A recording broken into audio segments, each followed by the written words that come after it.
네, 안녕하십니까. 구속주의 이종훈 마카리오 신부입니다. 지난 시간부터 그리스도인의 삶, 또 뭐 어려운 말로 그리스도인의 영성에 대해서 그 주제를 가지고 강의해 오고 있습니다. 지난 시간에 간단하게 영성이란 무엇인가에 대해서 말씀드렸고, 뭐라 그랬죠? 그렇죠. 뭐 일주일이나 지났으니까 그렇죠. 네. 그렇죠. 삶의 라이프 스타일이라고 그랬어요. 사는 방식. 우리 그리스도인들은 어떻게 살아가나 뭐 이런 거였습니다. 거기에서 우리가 가지고 있는 그리스도인이라는 이름 그대로 우리는 예수 그리스도를 나의 삶의 모범으로 삼고 살아갑니다. 예수님께서 어떻게 사셨나를 늘 기억하고 그분의 말씀을 담고 그분께서 사셨다는 방식대로 살고자 하는 것이 우리 그리스도인들의 삶의 방식이고 또 영성이라고 할 수 있을 것 같아요. 첫 번째로서 우리 하느님이 인간이 되셨다는 사실, 강생에 대해서 얘기했었고, 특별히 사랑에 대해서, 사랑의 구체적이고 현실적이고 또 실천적이고 특별히 의지의 영역이라는 것을 많이 말씀드렸습니다. 이어서 오늘은 십자가 또는 십자가의 길이라는 주제로 말씀을 드리겠습니다. 루카복음 9장 23절에서 25절의 말씀입니다. 예수님께서 모든 사람에게 말씀하셨다. 누구든지 내 뒤를 따라오려면 자신을 버리고 날마다 제 십자가를 지고 나를 따라야 한다. 정녕 자기 목숨을 구하려는 사람은 목숨을 잃을 것이고 나 때문에 자기 목숨을 잃는 그 사람은 목숨을 구할 것이다. 사람이 온 세상을 얻고도 자기 자신을 잃거나 해치게 되면 무슨 소용이 있느냐. 예수님의 제자들은 우리는 십자가를 지고 십자가의 길을 가는 사람들입니다. 십자가는 분명히 고통의 상징이죠. 여러분 그런 말 들어보셨죠? 인생은 고해라고, 고통의 바다라는 거죠. 고통이라는 바다 속에서 호적호적되면서 살아가는 게 인생이라는 뜻인 것 같은데 참 많이 공감하시는 것 같아요. 성경에도 그렇게 나옵니다. 시편 90장 10절에 보면 저희 횟수는 70년, 근력이 좋으면 80년, 그 가운데 자랑거리라고 해도 고생과 고통이며 어느새 지나쳐 버리니 저희는 나는 듯 사라집니다. 고통을 좋아하는 사람이 어디 있겠습니까? 하지만 고통을 피할 수 없는 것도 또한 사실입니다. 그렇다면 고통을 피하려고 애쓰는 것보다는 고통을 긍정하고 고통을 좋아한다는 것이 아니라 고통을 당연한 것으로 여기는 것이죠. 나의 삶의 동반자처럼 여기는 것이고 또 그것에서 의미를 찾으려고 노력하는 것이 지혜로운 선택이 아닐까 생각합니다. 그것은 또한 글쎄요, 이렇게 말하면 될지 모르지만 고통에서 벗어나는 길이기도 합니다. 고통을 없앨 수는 없지만 고통이 주는 그 괴로움에서 우리는 해방될 수 있다는 것이죠. 그러기 전에 이제 고통의 성격에 대해서 한번 알아보도록 하겠습니다. 첫 번째는 고통에는 초월적인 성격을 갖고 있습니다. 초월이라는 단어가 조금 어렵기는 한데 쉽게 얘기하면 뛰어넘는다는 거죠. 뛰어넘는다 또는 새로운 세상 또 새로운 것을 발견하게 된다 이렇게 이해하시면 될 것 같아요. 성경에 나오는 욥은 많은 시련을 겪어낸 후에 하느님께 더 많은 재산과 복을 받습니다. 이는 욥이 그가 고통과 시련을 통해서 그 전보다 고통을 시련을 받기 그 전보다 더 좋은 것을 얻게 되었다는 것을 상징적으로 말해주는 것 같아요. 그래서 고통은 욥에게 더 좋은 세상을 맞이하게 해주는 도구가 되었습니다. 고통을 당할 때마다 우리는 욥기를 자주 읽어보겠는데 저도 그렇습니다. 참 굉장히 인간적이고 그러면서 또 지금도 여전히 우리가 살고 있는 세상과 모습만 다르지 그 내용은 똑같은 것 같아요. 한번 여러분들도 어려우실 때마다 이것을 해결할 수 있는 어떤 해결책을 찾는다기보다는 이것을 어떻게 견뎌낼 것인가, 내가 이 시간 안에서 어떤 의미를 찾을 것인가라는 그런 생각을 갖고 욥기를 다시 한번 읽어보시면 참 도움이 될 것 같아요. 예를 들어서 우리가 저는 이제 그런 예를 많이 들게 되는데 아플 때 배앓이를 하게 될 때 배가 아프게 되면 첫 번째 뭘 생각합니까?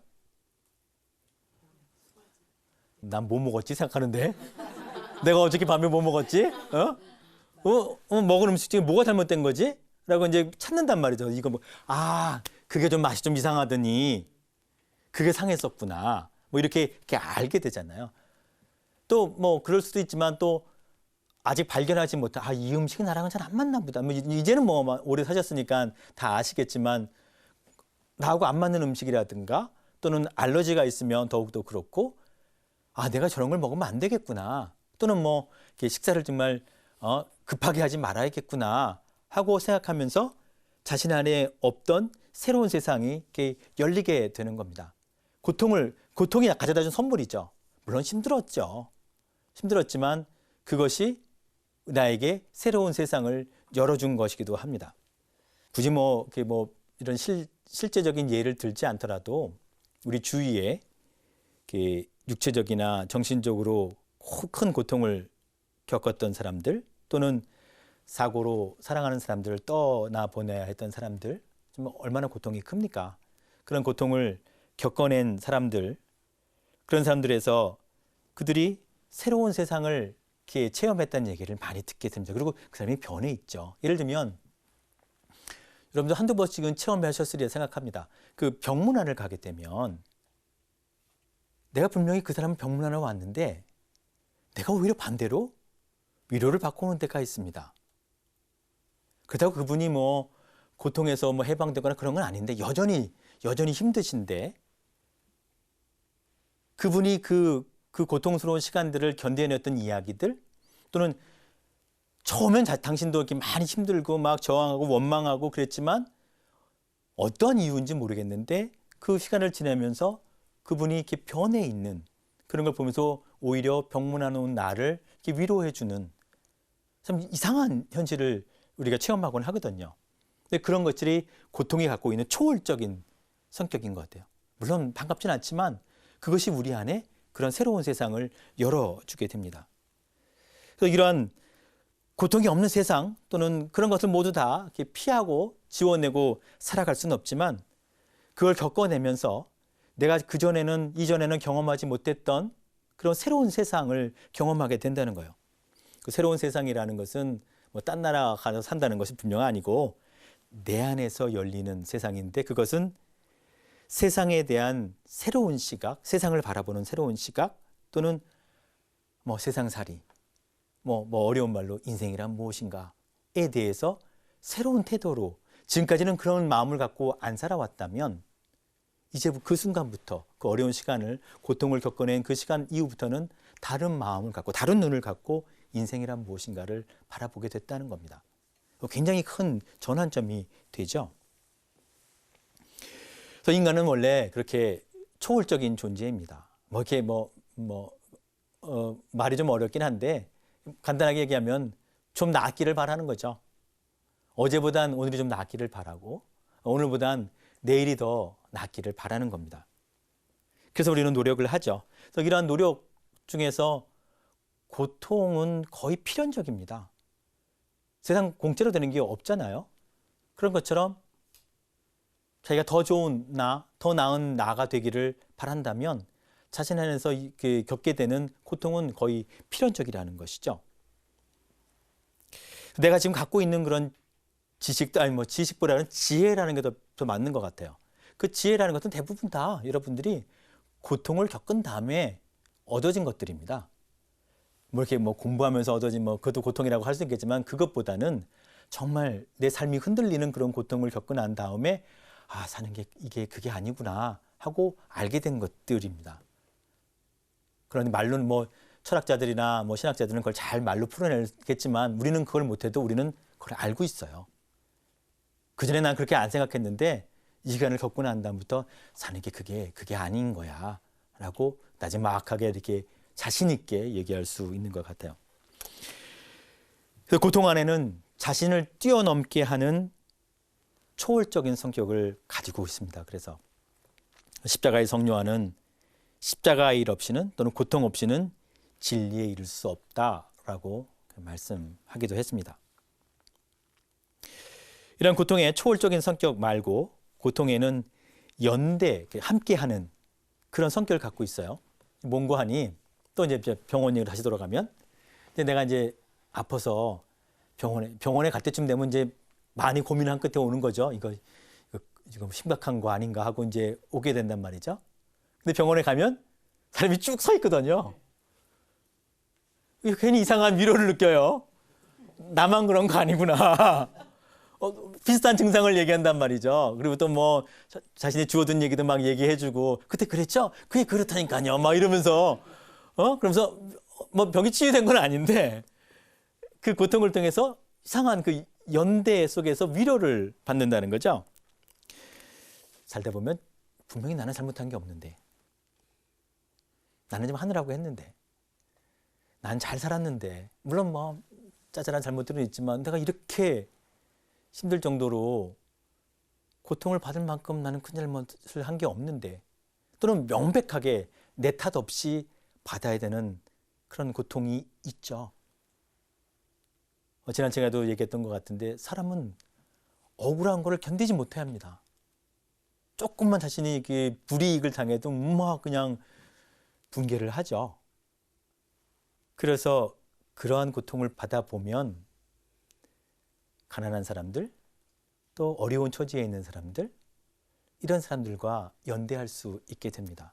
그들의 고통을 나도 느낄 수 있으니까. 그러니까 배앓이를 실컷 하고 나면 나와 똑같은 그 배앓이를 하는 사람 보고 금방 교감을 하게 되죠. 저게 얼마나 아픈 건데 정말 힘들겠네요 막 하고, 내가 아니까 그거를. 그런 거와 똑같이 자기 탓 없이 고통을 받는 사람들을 보면, 뭐 가난한 사람이 가난하고 싶어서 가난해진 겁니까? 사회 구조가 그런 거잖아요. 그런 사람들이 받는 고통을 보고 나도 깊은 연민을 갖고 내가 뭐 좀 할 수 있는 게 없을까라고 마음이 움직인다는 겁니다.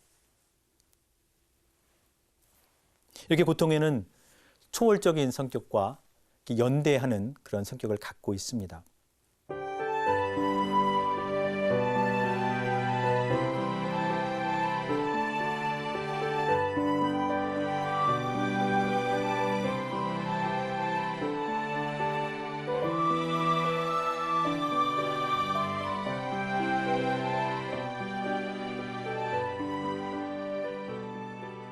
지난 시간에 제가 동화 같은 이야기를 해드렸어요. 그 하느님이 인간이 되셨던 이유에 대해서. 그러면서 단순히 십자가에 이렇게 돌아가시는 것만이 고통이 아니라 하느님이 인간이 되시는 것 그 자체가 그 처음부터 고통이었다고. 우리가 지금 정말 사는 게 고통이야라고 얘기했고, 인생의 고해라고, 고통의 바다라고 얘기하는 것처럼 예수님도 똑같이 우리와 같이 이 고통의 바다를 건너가셨거든요. 뭐 지난 시간에 하느님이 왜 인간이 되셨나 그랬더니 금방 인간을 구원하시기 위해서 되셨습니다. 그랬어요. 맞습니다. 하느님이 인간이 되신 것은 인간을 구원하시기 위해서였어요. 근데 그분이 구원자인 구세주께서 고통을 당하셨다는 거죠. 하느님이 고통을 선택하셨습니다. 이렇게 동아줄을 내려줘서 이렇게도 될 수 있을 것 같은데 하느님은 그 방법을 선택하지 않으시고 인간이 되시는, 그리고 또 고통을 받으시는 길을 선택하신 겁니다.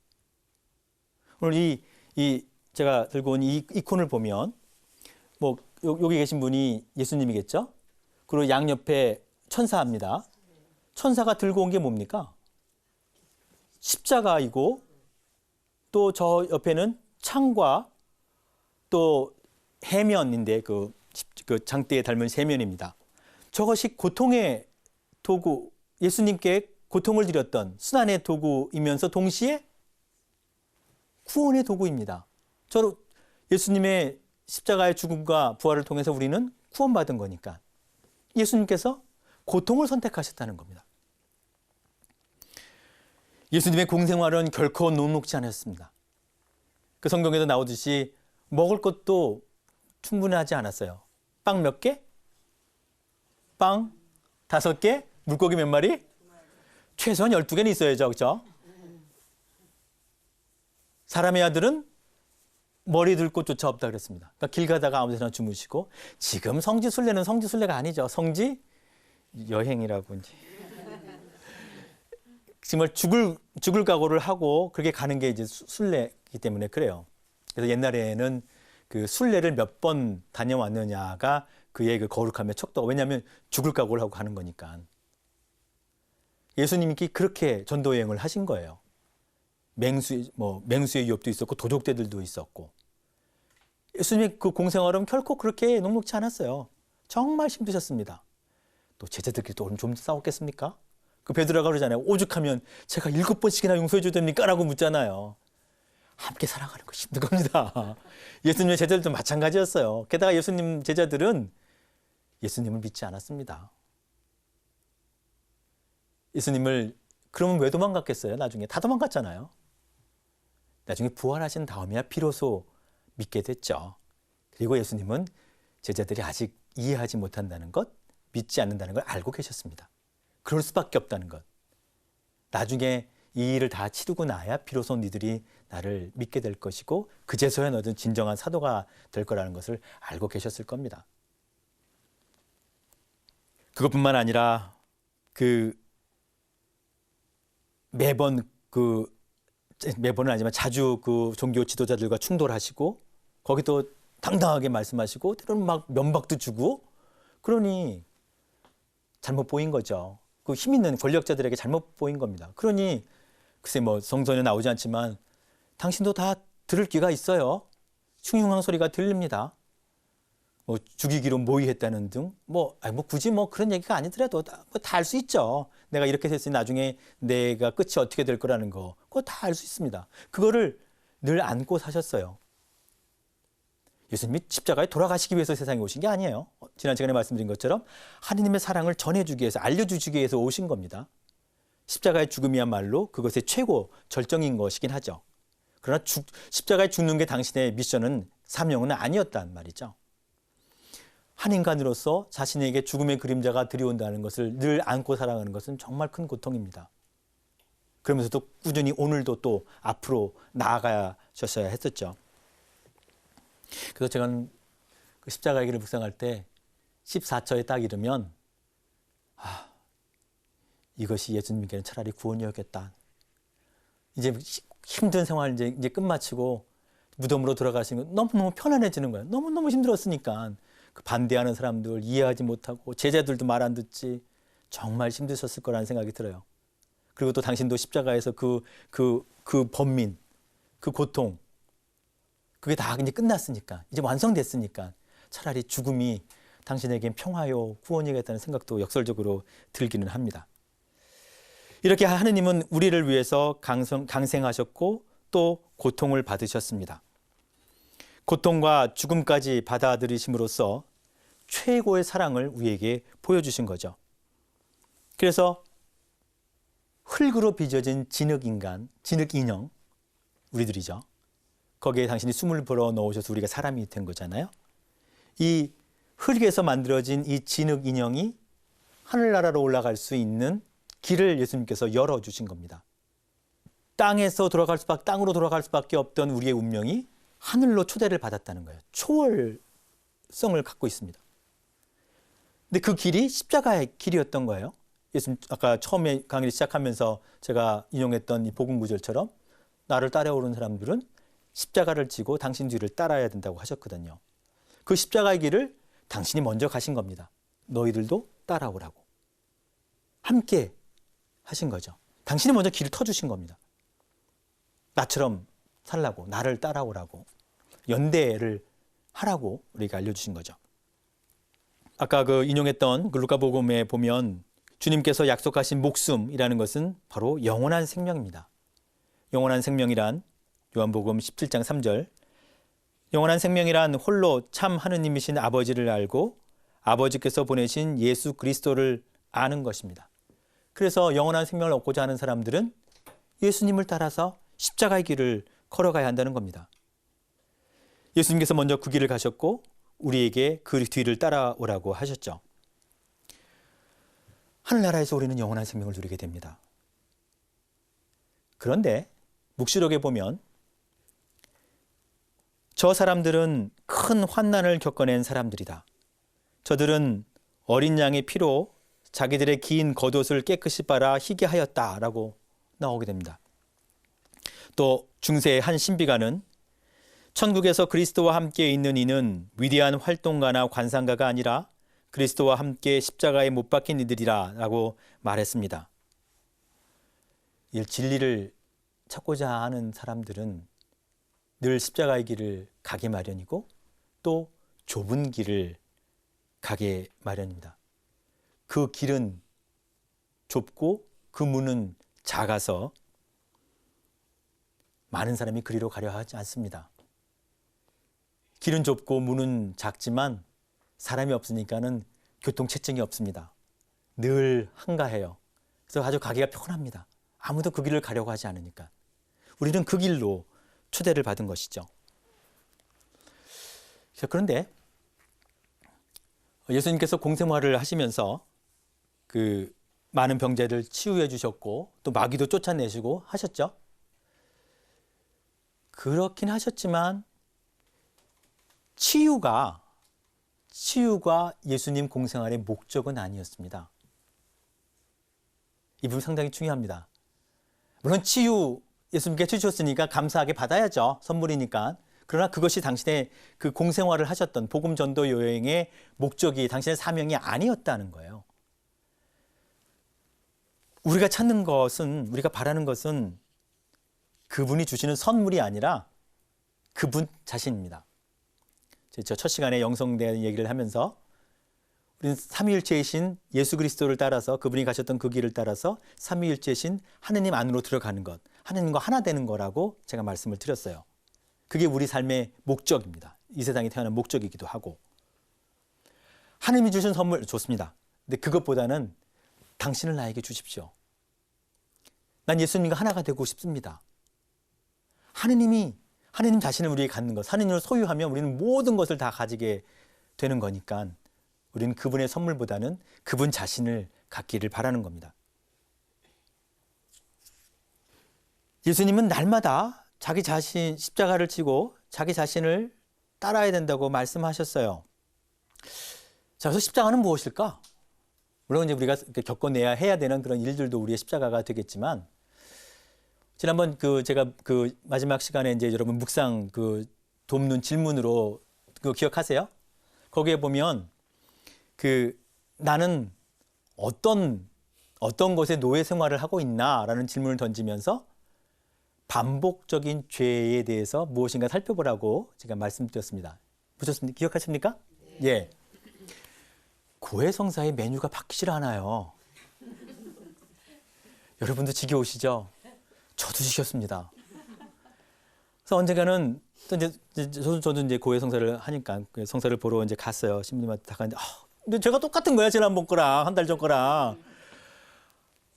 지겹죠, 저도. 그래서 다른 죄를 져볼까? 다른 죄는 안 짓게 됩니다. 왜냐하면 별로 관심이 없으니까 거기에는. 이게 참 재미난 거예요. 그래서 이제 때로는 이제 뭐 순서를 바꾸기도 하고 고해할 때 또 다른 말로 표현하겠는데 나중에는 에휴 해봐야 똑같은 건데 뭘 바꾸냐. 그래서 이제 똑같은 죄를 고백하게 됩니다. 정말 저도 지겹습니다. 여러분도 그러시리라 생각이 되는데, 예. 근데 그게 여러분입니다. 그리고 그러한 여러분을 하나님께서 사랑하시는 겁니다. 물론 우리는 고통의 초월성에 대해서 얘기했던 것처럼 더 나아지기를 바라죠. 더 나은 나를 우리는 상상하고 그려봅니다. 그죠? 근데 안타깝게도 그 이상적인 나는 세상에 존재하지 않습니다. 뭐 있어야 사랑을 하죠? 사랑은 대상이 있어야 되잖아요? 그건 내 생각이고 네가 바라는 거고 그런 건 이 세상에 존재하지 않아요. 그러니까 사랑하기도 사랑받을 수도 없습니다. 있는 건 죄인인 나입니다. 맨날 똑같은 죄를 저지른 나. 그러니 예수님께서 누구를 부르러 오시다 그랬어요? 죄인을 부르러 오시다 그랬어요. 그러니까 교회 안에는 죄인들이 우글우글 되는 겁니다. 그러니까 매일 이렇게 싸우고 맨날 그러는 그게 우리들입니다. 그래서 우리도 복음을 듣고 회개하고 하나님의 사랑을 받고 또 이제 우리가 받은 것을 세상에 나가서 전하는 것이죠. 우리는 죄인입니다. 근데 그 죄의 메뉴가 바뀌질 않아요. 제가 이제 성사를 들어보면 아저씨들은 1, 2, 3번 다 끝나는데 우리 자매님들은 이제 뭐 저한테 상세하게 죄를 설명해 주셔서 뭐 감사하긴 하지만 뭐 듣는 입장에서 보면 뭐 그게 그거니까 몇 가지가 안 됩니다. 사실 따져보면 요약해 보면 요약 정리하면 몇 가지가 안 되죠. 더 요약하면 하나 내지는 둘 정도로 요약이 될 겁니다. 한번 여러분 한번 성찰해 보십시오. 나중에 되게 돌아가시거든. 왜 나는 자꾸 이 죄를 지을까? 이렇게 창피하고 싫으면서도 왜 자꾸 그거를 할까? 죄인 줄 알면서도. 왜 그래요? 좋아하니까 하는 겁니다. 싫어하면 하겠어요? 내가 좋아하니까 그걸 하는 겁니다. 뭐 아주 흔한 예로 험담. 신나죠? 막 신나는 겁니다. 근데 끝나고 나면 자기 자신이 비참해집니다.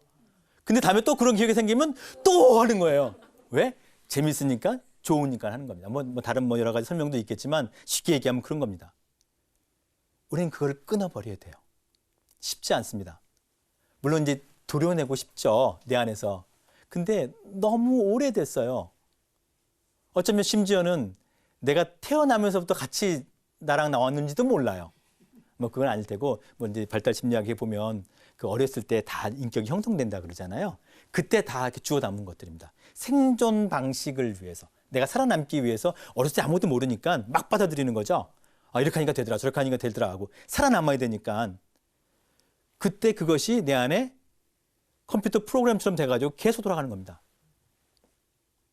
근데 너무 오래돼서 이제는 나의 신체의 일부가 돼버렸어요. 도려낼 수가 없습니다. 그거 빼내면 좋겠지만 아마 죽을 겁니다. 진짜로.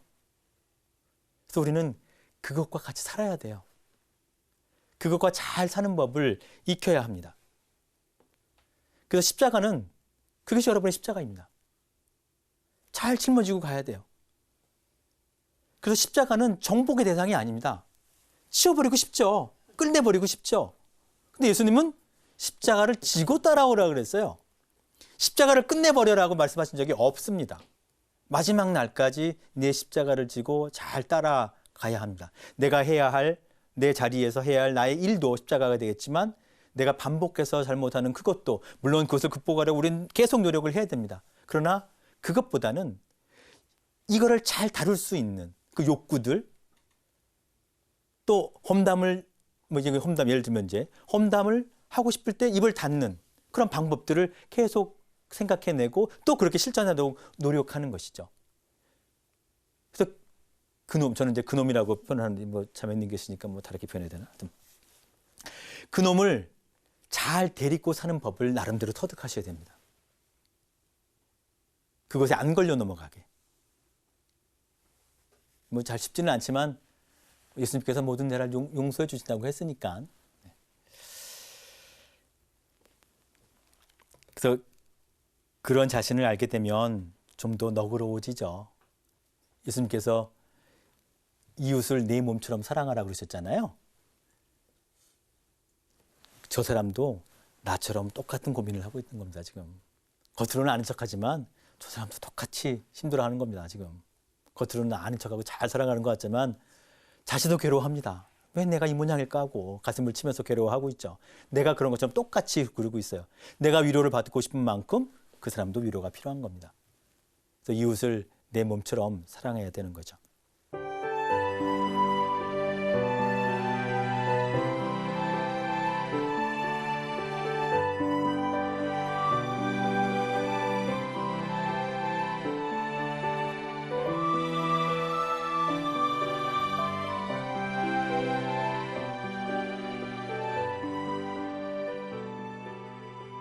세 번째로, 고통은 우리를 정화해주는 도구가 되기도 합니다. 고통은 하나님께 나아가는 길에 있어서 우리 영혼을 정화하는, 깨끗이 하는 중요한 도구입니다. 이건 조금 사실 이 부분은 자매님들께는 좀 어려울 것 같아요. 그래도 알아두시면 좋을 것 같습니다. 뭐냐면 이렇게 기도 생활을 그 수도자들이나 기도 생활을 충실히 해나가고 정말 이 세상에서 하느님을 만나고 싶어하는 그런 분들이 계속 기도 생활을 해나가면 하느님이 더 생생하게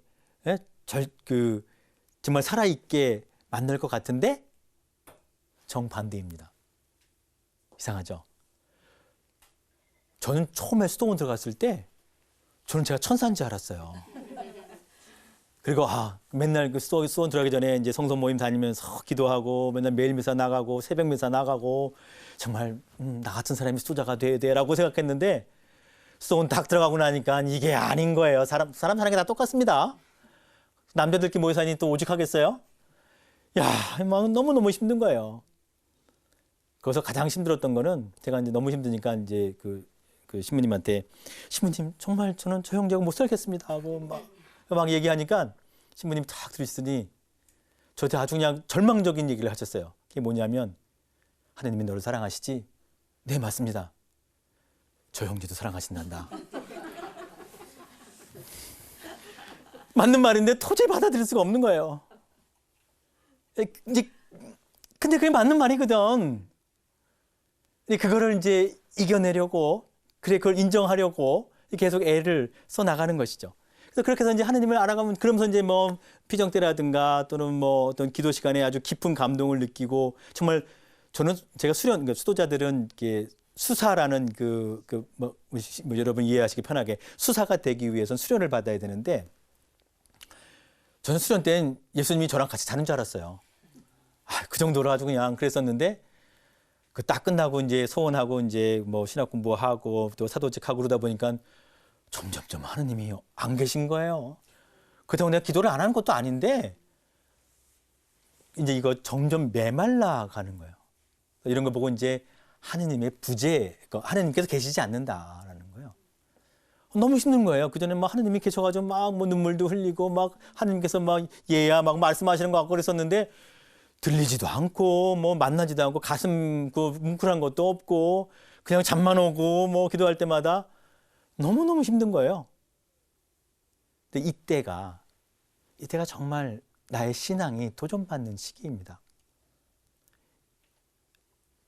쉽게 얘기하면 하느님을 따르면 사탕을 하나 주고 초콜릿을 주고 그냥 맛있으니까 좋으니까 따라다녔는데, 이제 사탕 사이즈가 점점점 줄어들고 때로는 가끔 안 주기도 하고 이제는 언제 받았는지 기억이 안 나고 재미가 없는 거예요. 재미가 맛이 안 나는 거죠. 그래도 너는 나를 따르겠느냐. 나의 신앙이 도전받는 겁니다. 그래도 내가 정화되는 거죠. 그러면 그런 과정 속에서 내가 정말 하느님을 따라 사는 것이, 내가 정말 하느님을 사랑하거나 진리를 증언하거나 복음을 세상에 선포하고 싶은 그런 거룩한 욕망에서 그런 게 아니었음을 깨닫게 되는 거예요. 정말 그거를 깨닫게 되는 순간은 정말 비참해집니다. 창피하고 부끄럽고 누가 이걸 알까 봐. 그럼 나는 이제 수원을 나가야 되나? 처음부터 시작이 잘못됐는데 큰 도전을 받는 거예요. 이렇게 막 흔들리는 겁니다. 제가 이제 종신서원할 때 많이 흔들렸어요. 봐, 너는 나를 이제 유혹하는 자가 와서 그러는 거죠. 봐, 너는 하나님 사랑하지도 않았어. 봐, 너 알지? 인정하지? 인정할 수밖에 없는 거예요. 진짜 그랬으니까. 제가 처음에 수도원 들어오기 전에 천사인 줄 알았지만 들어오니까 아니었고, 또 생활하다 보니까 그게 알게 된 거예요. 그렇지 않다는 것을. 너무너무 그때 막 그만둬야겠다. 정말 내가 양심이 있지. 어떻게 양심을 속이고 내가 이거를 종신서원을 할 수 있나. 바로 그때가 정말로 더 하느님을 온전하게 선택할 수 있는 그런 시간입니다. 그래서 정화되는 거죠. 그래서 여러분도 혹시 이제 그런 시간이 되게 되면 제가 나눴던 이 이야기들을 잘 기억해 두시고, 또 그런 누굴 면담을 하시거나 또 책을, 이렇게 영성적인 책을 찾아보시면 이해하실 수 있을 것 같아요. 그래서 이게 고통은 우리를 이렇게 정화시켜주는 역할을 하게 됩니다.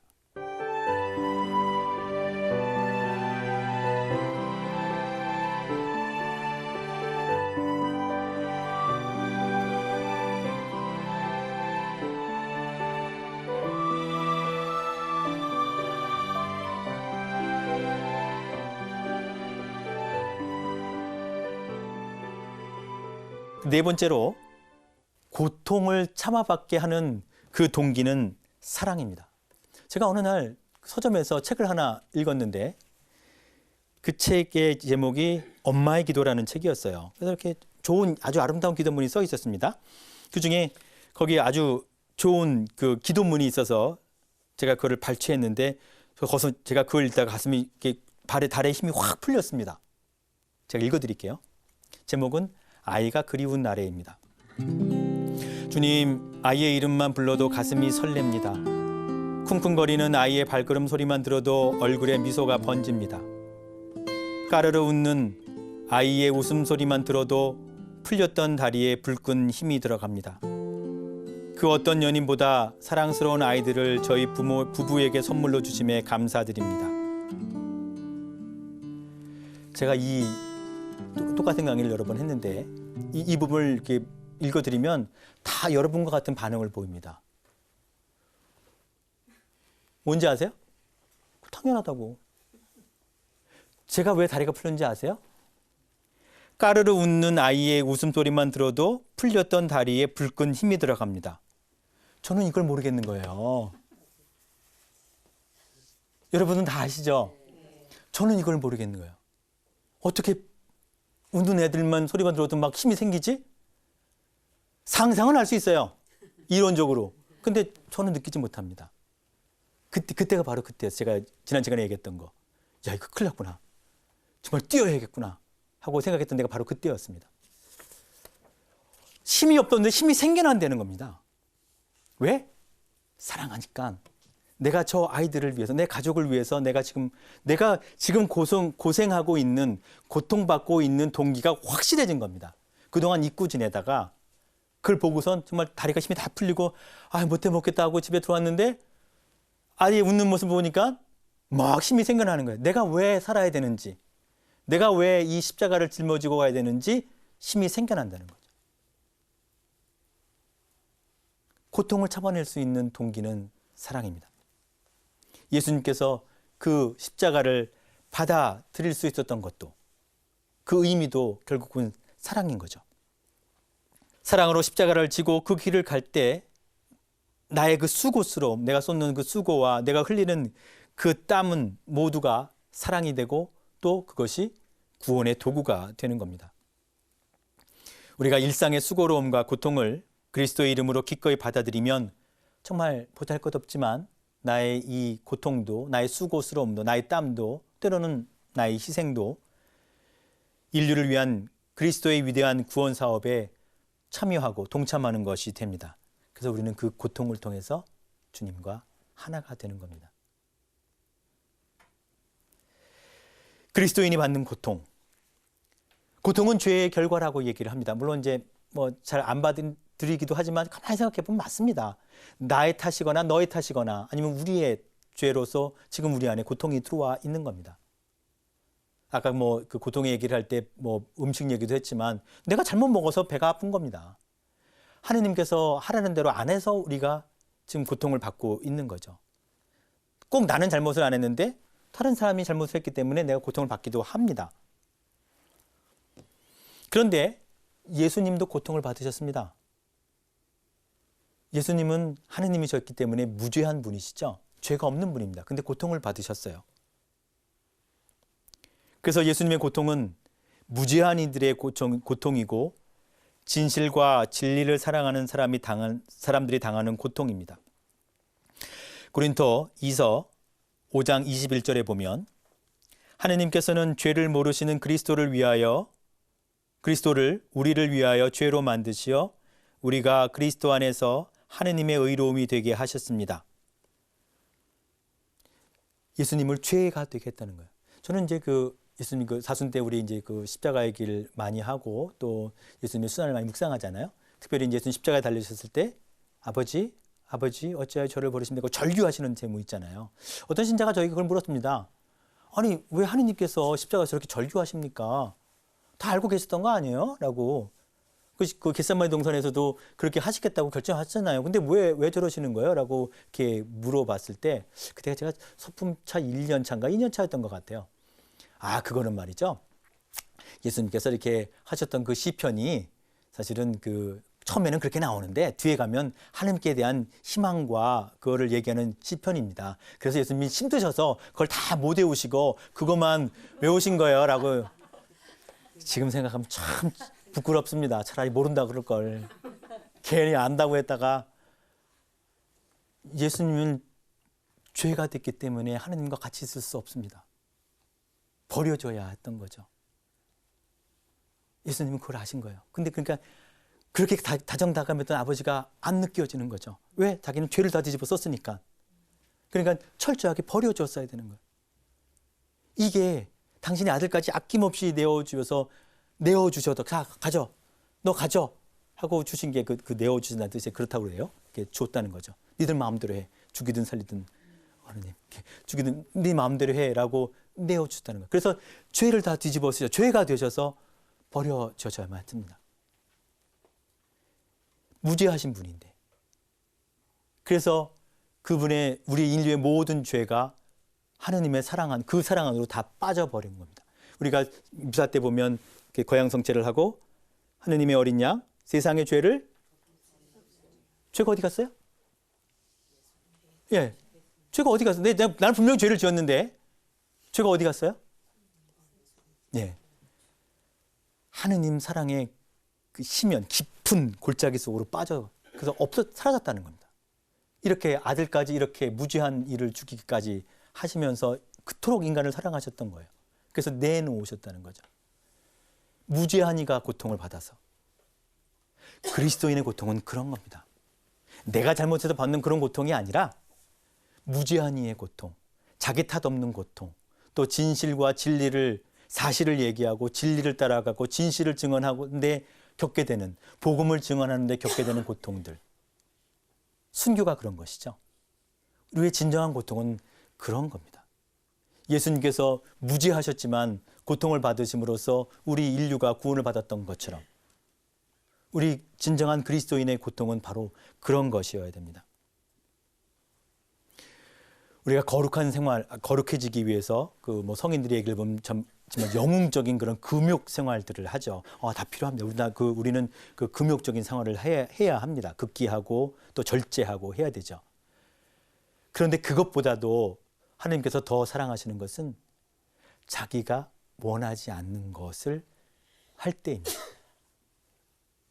가장 쉬운 게 그거죠. 그 병으로 받는 고통들. 난 이 병만 아니면 내가 본당에서 봉사도 더 많이 할 수 있을 텐데, 내가 이것만 아니면 기도 더 많이 할 텐데, 그게 마치 거룩한 것처럼 보이지만 그것보다는 그 병이 주는 그 불편함들 있죠. 또 속상함, 이런 것들을 그리스도의 고통과 하나됨으로써 받아들이는 그러한 모습을 하느님께서는 더 좋아하시고 사랑하신다. 그 성인은 그래요. 하느님께서 황홀해 하신다고. 어떻게 저럴 수 있을까? 인간이. 그렇게 하신다고 하죠. 그래서 우리는 늘 그리스도의 순환을 묵상하면서 삽니다. 그리스도의 십자가야말로 정말 그보다 더 좋은 묵상 재료는 없습니다. 마르지 않는 영적 샘물과 같은 것이죠. 그래서 우리는 십자가의 길을 걸으며 사랑을 배우고 또한 진정한 사랑을 키워 나갑니다. 자, 이렇게 해서 오늘 두째 시간 고통에 대한, 십자가에 대한 이야기를 마치면서 지난 시간과 마찬가지로 여러분이 묵상하는 데 도움을 드릴까 해서 몇 가지 질문을 드리도록 하겠습니다. 첫 번째, 나의 지금 요즘 살아가면서 나의 십자가는 무엇인가? 내가 짊어져야만 하는, 참 나를 힘들게 하는, 나의 어깨를 누르는 그런 것들이 있고, 분명히 대부분 그런 것들은 나와 나의 가족들이 살게 하기 위한 걸 겁니다. 그게 무엇인지 그냥 막연하게 생각하는 것과 다시 한번 한 발짝 나의 인생에서 한 발짝 뒤로 물러나서 한번 이렇게 쳐다보는 것이 달라요. 한번 보십시오. 나의 어깨를 누르고 있는 것이 무엇인가? 그리고 또 하나, 아까 얘기한 대로 반복되는 죄. 내가 잘 죽는 날까지 잘 끌고 가야 할, 그의 말을 듣지는 않지만 함께 불편한 동거라고 할 수 있을까? 함께 살아가야 할 그것이 어떤 것인지 한번 잘 보십시오. 나의 반복적인 죄의 뿌리는 무엇인가? 근데 중요한 거는 이제 예를 들면 이제 험담하는 거라고 합시다. 예를 들면 이건 죄의 그 모습이죠. 그 뿌리가 뭔지를 보도록 노력해야 되는데, 열등감, 불안, 또는 인정받거나 사랑받고자 하는 욕구들, 이런 것들이 그 안에 도사리고 있을 겁니다. 절대로 자기 모습을 드러내지 않아요. 그것이 나로 하여금 그렇게 하게 만듭니다. 그리고 나는 또 가슴을 치면 또 속상해 하는 거죠. 그리고 세 번째, 지난 시간을 뒤돌아볼 때 여러분도 한두 번쯤은 아주 어렵고 힘겨운 그런 시간들을 견뎌내셨으리라 생각합니다. 내가 그때 그걸 어떻게 내가 견뎌냈지? 정말 그때 죽을 것 같았는데 한번 뒤돌아보시면 좋을 것 같아요. 그리고 네 번째, 이거 상당히 중요한 부분인데 내가 버려야 할 것과 짊어져야 할 것을 잘 구분해 보십시오. 이거 거꾸로 하면 큰일 납니다. 짊어져야 될 것 갖다 버리고 내가 버려야 될 거 짊어지면 곤란하죠. 이거를 잘 구분하셔야 됩니다. 그래서 한번 이 네 가지 질문을 생각하시면서 다시 한번 기도하시고 묵상해 보시기 바랍니다. 오늘 이렇게 해서 오늘 강의를 마치도록 하겠습니다. 고맙습니다.